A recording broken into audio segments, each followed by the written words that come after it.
Hey, hello investors and future investors. Welcome to the channel. For today's video, I'm going to go ahead and show you how to set up alerts and indicators right here on the Robinhood app. I'm going to also show you how you could use all these alerts and indicators in order for you to make a well-informed decision about what option strategies that you want to use. Now, if you guys are new to options trading or you're trying to use options trading in order to make some additional income to support your regular 9 to 5, then you so happen to stumble onto the right video. Welcome to Investment Gains. Let's jump right into it. Welcome back, investors and future investors. My name is Tim, and on this channel, I show you how I use my portfolio in order to make consistent income. For today's video, we're going to be going into alerts and indicators. I'm going to give you a step-by-step walkthrough of how to go ahead and set these up, and also how to use these to make an options decision. Now, I'm going to first show you the alert section. I'm going to show you the indicator section. And towards the end of the video, I'm going to show you how to tie all of these together in order for you to get into any options trade. Now, for today's video, we're going to be using none other than Palantir Technologies. And that ticker is going to be PLTR. Now, right before we go ahead and jump into these alerts and indicators, I just have two requirements for both my subscribers and also my viewers. The first requirement is going to be always make sure to do your own due diligence before making an investment decision. The things that may work for my portfolio, quite frankly, may not work for yours. The second requirement is going to be always make sure to have an exit strategy before entering any trade. Once the trade is going against you, then you would be able to get out of the trade. Now, let's go ahead and get down and dirty with options. So, a couple of videos ago, I did show you how to create and use a watch list. So I'm going to start off this video by giving you a quick recap. So we have Palantir open right now. And in order to add Palantir to your watch list, you're going to go down to the bottom right here. You're going to hit add to watch list.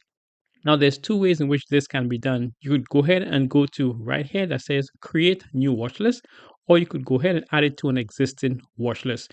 Now, if you guys want to see the detailed video of how this is done, just go ahead and check two previous videos before this one. Now we're going to go ahead and go into the alerts. So to get the alerts, first of all, you're going to have to pay attention to this little bell icon right here. We're going to go ahead, we're going to hit it. And then this is what opens.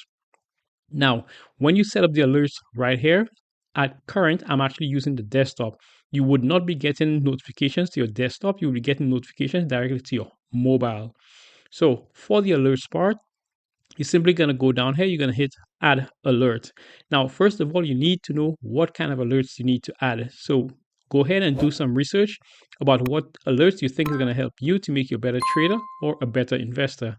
Now, the first one is that you can go ahead and set up alert if the price goes above a certain price or if the price goes below a certain price.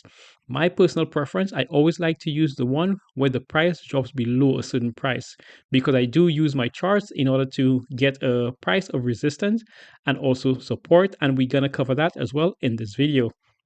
So currently, if you see to the bottom here, it shows you the current price of the stock. The stock is trading at 130.81. If that's a tad bit difficult to see, then you can also see it to the top left right here. So what I'm going to do, after doing my own due research, let's say I decide that Palantir is fair price is going to be, let's say, 120. So I'm going to go ahead and put 120 here in order for them to give me an alert whenever it hits that price. Then I'm going to go ahead and hit save. Okay, that alert is set. So here's what's going to happen. Once Palantir decides to drop below the $120 mark, I will be getting a notification directly to my mobile.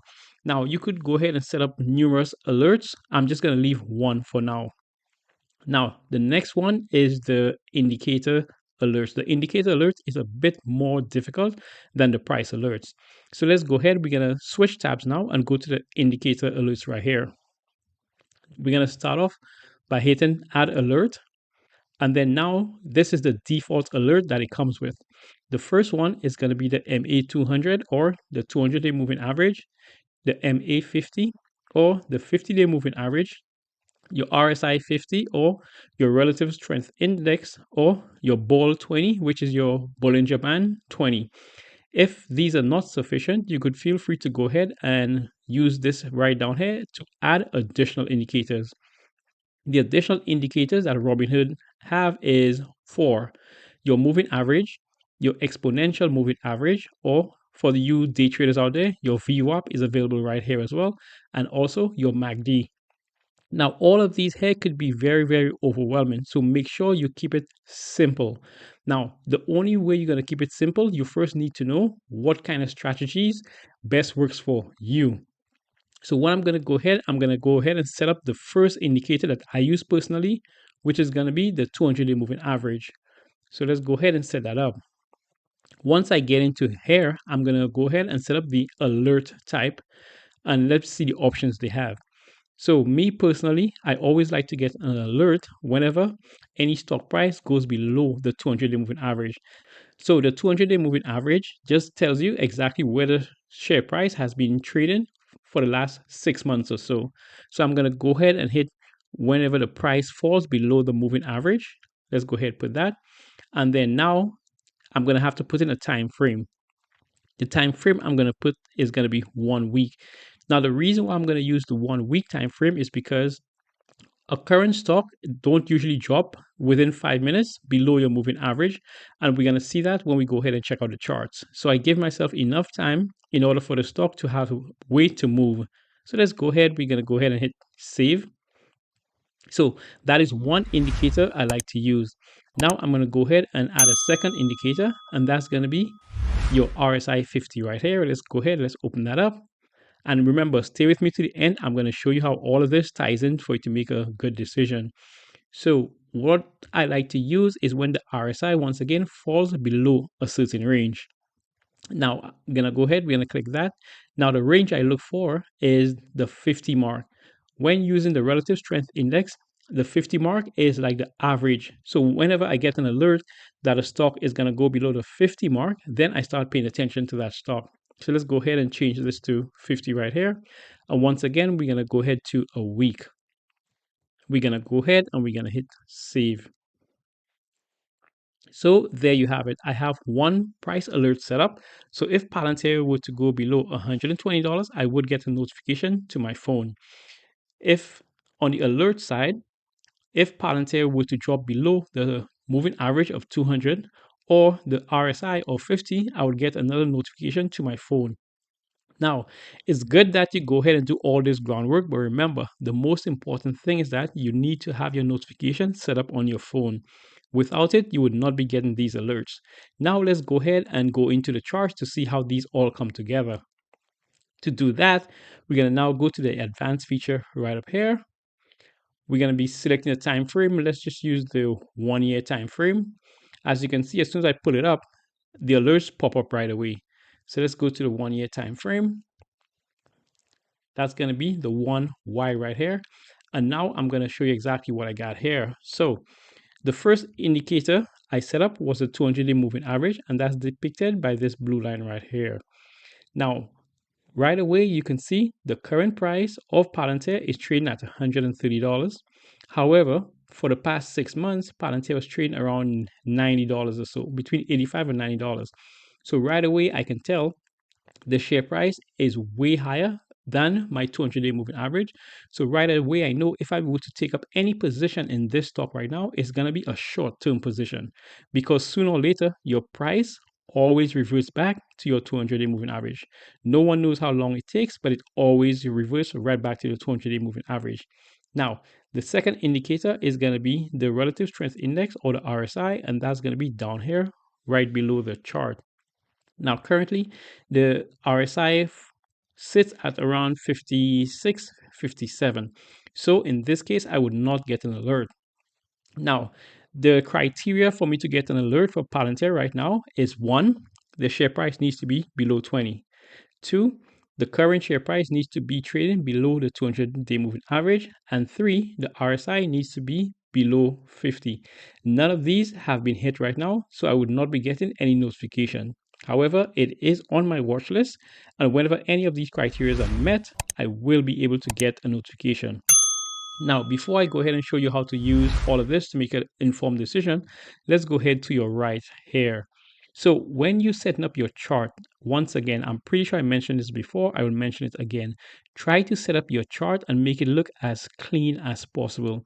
There's no need for you to be using an RSI, a 200-day moving average, a 50-day moving average, a MACD, or Bollinger Bands.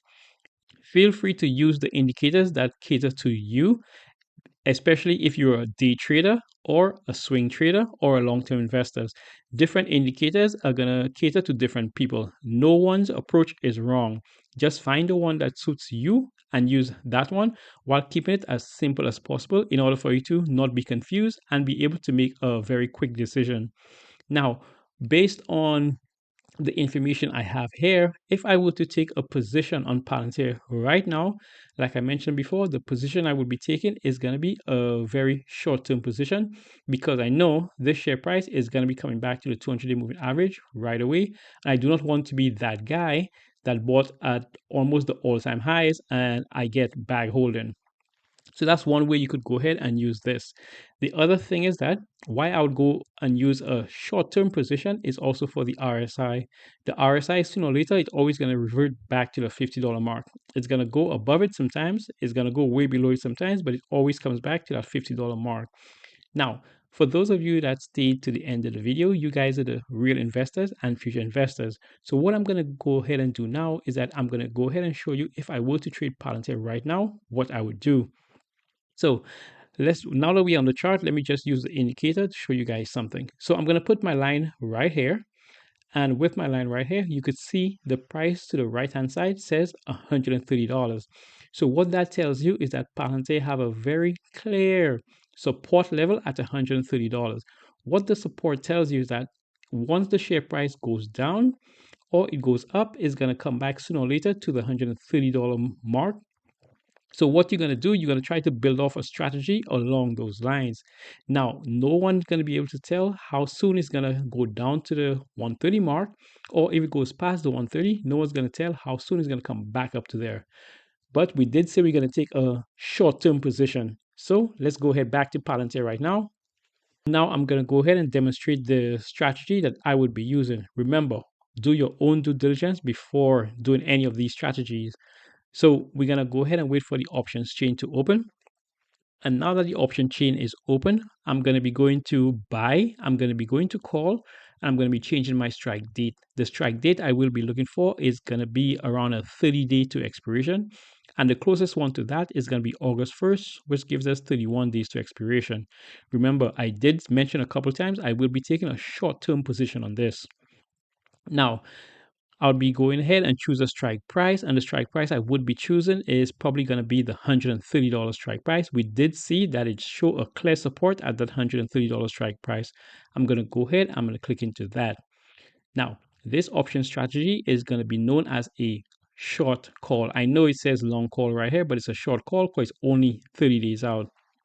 The way how this strategy works is that because it's a buy option strategy, I'm going to have to pay around $910, which is going to be $9.10 multiplied by 100 shares. Now, once I go ahead and have this short call in my portfolio, then I'm going to go ahead and do nothing with it. I'm just going to leave it in my portfolio and wait until this share price appreciates. Once again, we did see a very strong support at the $130 mark. So whenever the share price decides to go above it now, this overall option is going to increase in value, and that's how you're going to make money. Now, here is a trick that most option traders use. You always want to close out these option strategies before this expiration date right here. So let's say come tomorrow, the share price moves from 130 to let's say 135, and that will satisfy the amount of gains you were looking to receive. Then my bestest advice would be go ahead, close out the trade, lock in those investment gains, and then you could go ahead and do another strategy on either this stock or another stock. But the most important criteria in order for you to grow your account is always to be locking in your gains. Never give back the market any gains that it gave to you. Now, go ahead and do the channel a solid favor. Like the video, subscribe to the channel. Make sure to hit that notification bell to get an alert when I post a video. But most importantly, if there's anyone out there you know struggling to grow a small account portfolio and you think these alerts and indicators can help them out, well then, The only right thing to do is to go ahead and share this video with them. We're trying to help as many as we can get away from that regular 9 to 5 by making income with options trading. Now, until the next video, keep pushing your investments.